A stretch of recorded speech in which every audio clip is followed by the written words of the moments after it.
n'y a aucune ambiguïté sur la divinité du Seigneur Jésus. Alors il y a bien sûr Jésus d'abord dans son évangile, quand il nous parle, quand la cohorte vient le chercher à Gethsemane, 2 fois de suite il pose la question, nous cherchons Jésus de Nazareth. Et il va répondre, je suis. Là il y a le je suis de Moïse. Quand Moïse s'approche de Dieu, il veut dire, qu'est-ce que je vais leur dire? Quel homme tu? Comment? Et l'Éternel va lui dire,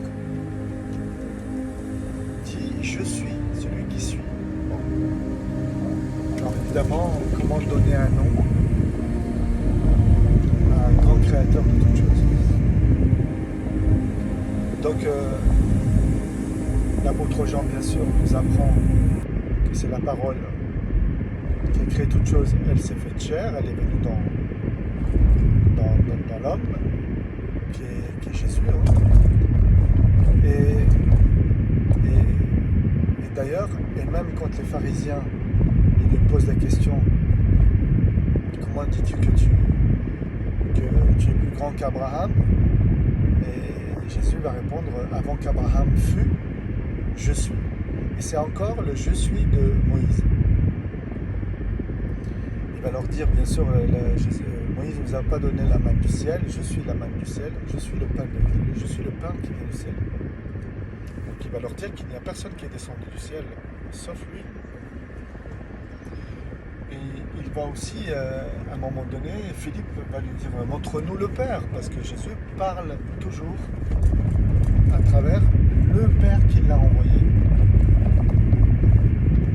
Et ça, ça nous enseigner à rester humble et être dans l'humilité et laisser les autres voir qui nous sommes. Alors, il va dire, ne vois-tu pas que le Père est en moi et moi je suis dans le Père? Celui qui m'a vu a vu quoi? Le Père.